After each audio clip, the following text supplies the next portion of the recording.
السلام علیکم ورحمۃ اللہ وبرکاتہ۔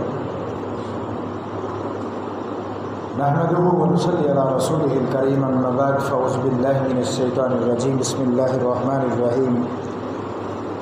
اقرأ باسم ربک الذی خلق، خلق الانسان من علق، اقرأ وربک الاکرم الذی علم بالقلم، علم الانسان ما لم يعلم، صدق اللہ العظیم و صدق رسولہ النبی الکریم۔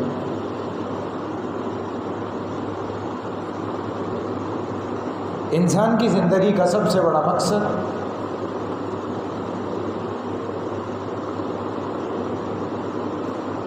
تعلیم کو حاصل کرنا اور پھر اسے آگے لوگوں تک منتقل کرنا،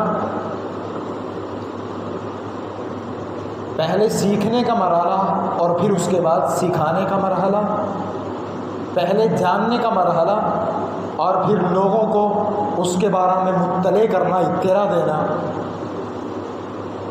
امی عائشہ رضی اللہ تعالیٰ عنہ سے ایک لمبی روایت ہے خلاصے کے طور کے اوپر، اس میں سے چند چیزیں آپ کے سامنے رکھوں گا۔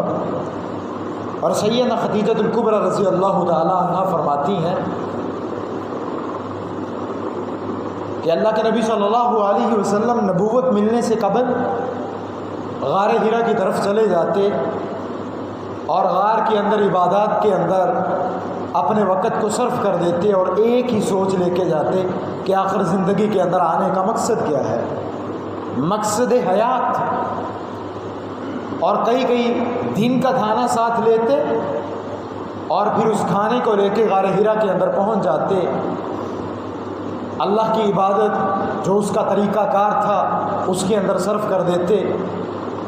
اچانک ایک دن کیا ہوتا ہے، ایک فرشتہ آتا ہے، اجنبی آدمی آقا علیہ الصلوۃ والسلام کے سامنے سورۃ اقرا کی پہلی 5 آیات جہاں سے نبوت کا سلسلے کا آغاز ہوا، اور وحی کی پہلی 5 آیات ہی یہ تھی، آقا علیہ الصلوۃ والسلام کے سامنے تلاوت کرتا ہے۔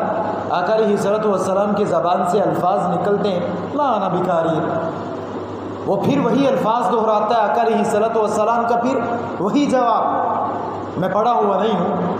پھر تیسری مرتبہ حتیٰ کہ سینے سے لگاتا ہے، آقا علیہ الصلوۃ والسلام کو دباتا ہے اور پھر اس کے بعد لوٹ جاتا ہے۔ آقا علیہ الصلوۃ والسلام اسی طرح غار حرا سے امی سیدہ خدیجہ الکبریٰ رضی اللہ تعالیٰ عنہ فرماتی ہیں، جسم پہ کپ کپی طاری ہے، ماتھے کے اوپر پسینے کو دیکھا گیا، آقا علیہ الصلوۃ والسلام کہ پاؤں آپ کے جسم کا بوجھ برداشت نہیں کر رہے۔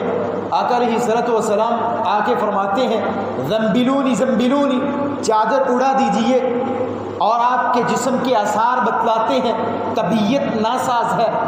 آقا علیہ الصلوۃ والسلام سے پوچھا گیا آخر ماجرا کیا ہے، آقا علیہ الصلوۃ والسلام نے بتلایا یہ ماجرا پیش آیا، تو آپ کی زبان سے الفاظ کیا نکلتے ہیں، کلا ابشر فواللہ لا یخزیک اللہ ابدا، واللہ انک لتصل الرحم وتصدق الحدیث وتحمل الکل وتکسب المعدوم وتعین علی نوائب الحق۔ میں رب کعبہ کی قسم اٹھا کے کہتی ہوں، ایمان ہے اپنے رب پہ، وہ اپنے بندوں کو کبھی بھی ضائع نہیں کرتا۔ آپ تو یتیموں کو کما کے کھلانے والے، اور پھر جب بھی زبان سے بات کرتے ہیں سچی اور سچی کرتے ہیں، اس کے اندر کبھی بھی کھوٹ نظر نہیں آتی۔ آپ ان کا بوجھ بانٹنے والے ہیں۔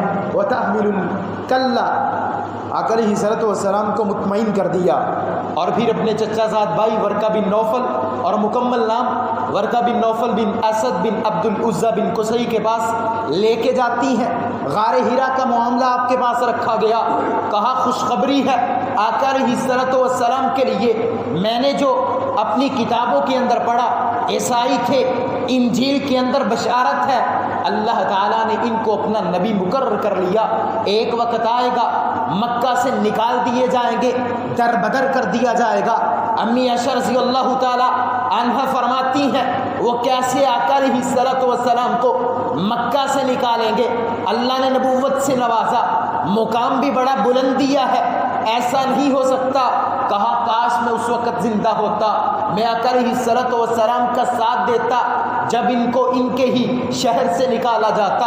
ہجرت کے لیے مدینہ کی طرف رخت سفر باندھا جاتا، اور پھر اس کے بعد اقرا بسم ربک الذی خلق کی جو سمجھ آتی ہے، پڑھیے اپنے رب کے نام سے جس نے انسان کو پیدا کیا انسان کو، خلق الانسان من علق، جمے ہوئے خون سے، وہ جمع ہوا خون جو ماں کے مادر رحم کے ساتھ چمٹ جاتا ہے، جونک کی طرح اپنی جگہ بنا لیتا ہے، پھر وہیں سے پیوند کاری شروع ہوتی ہے، اور پتہ چلتا اللہ نے علم کی 3 قسمیں بیان کی ہیں۔ سب سے پہلی قسم ذہنی، انسان کے ذہن کے اندر جو علم کے الفاظ گردش کرتے ہیں، اور دوسری لفظی جو زبان سے نکلتے ہیں، لوگوں کے پاس جاتے ہیں، اصلاح کا باعث بنتے ہیں، زندگیاں بدلتی ہیں، ایام بدلتے ہیں، زندگی کا رخ بدل جاتا ہے، اور یہ دونوں آپس کے اندر بڑی مماثلت رکھتے ہیں، میل جول بھی ہے، اگزامپل بھی پیش کی جاتی ہے۔ لیکن تیسرا علم رسمی علم جسے لکھا جاتا ہے، لیکن وہ ان 2 علموں سے نہیں ملتا، وہ اپنی الگ نوعیت کا ہے۔ لیکن یہاں لکھنے کا عمل کیوں بتلایا گیا؟ لکھنے کا عمل اس لیے بتلایا گیا، ذہن میں آتا ہے، محفوظ رہتا ہے، انسان بڑھاپے میں جاتا ہے، ذہنی کمزوری، صلاحیتیں انسان سے چلی جاتی ہیں، طاقت چھن جاتی ہے، کمزور ہو جاتا ہے، اور جو انسان اپنی قلم کے ذریعے علم کو محفوظ کر لیتا ہے وہ آخری دم تک اس کے ساتھ رہتا ہے، کبھی اس سے جدا نہیں ہوتا، اس لیے لکھنے کا حکم دیا گیا۔ اور ایک بات یہاں سے اور سمجھانا چاہوں گا، اسی لیے کہا جب کسی کو قرض دیا جائے تو اسے آپ لکھ بھی لیا کریں تاکہ ذہن سے نہ نکل جائے، اور پھر اس کی وجہ سے انسان کے آپس کے اندر تعلقات خراب ہو جاتے ہیں۔ اقرا بسم ربک الذی خلق، پڑھیے اپنے رب کے نام سے جس نے انسان کو پیدا کیا۔ پیدا کیسے کیا؟ خون کے ایک جمے ہوئے قطرے سے۔ خلق الانسان من علق، اقرا وربک الاکرم، پڑھیے آپ کا رب بڑی بزرگی والا ہے۔ وہ کیسی بزرگی والا ہے؟ وہ اپنے بندوں کو نواز دیتا ہے، جیسے آخری تشہد میں ابھی ہم نے پڑھا انک حمید مجید، اللہ تو تعریف کے بھی لائق ہے، تو بزرگی کے بھی لائق ہے۔ علم الانسان ما لم یعلم، اس سے پہلی آیت کو ذرا دیکھیں، اس کے اندر اللہ کیا بیان کر رہے ہیں۔ میں ترجمہ دوبارہ کرتا ہوں 5 آیات کا اور بات ختم۔ اقرا بسم ربک الذی خلق، پڑھیے اپنے رب کے نام سے جس نے انسان کو پیدا کیا۔ خلق الانسان من علق، پیدا کیا انسان کو جمے ہوئے خون سے۔ اقرا وربک الاکرم، پڑھیے آپ کا رب بڑی ہی عزت والا ہے، بڑی عظمت والا ہے۔ کتنی عظمت والا ہے؟ اقرا وربک الاکرم الذی علم الانسان ما لم یعلم، انسان کو وہ سکھا دیا جو وہ جانتا تک نہیں تھا، جو اس کے ذہن کے اندر کبھی خیال بھی پیدا نہیں ہوا تھا، اللہ انسان کو وہ صلاحیتیں دے دیتے ہیں۔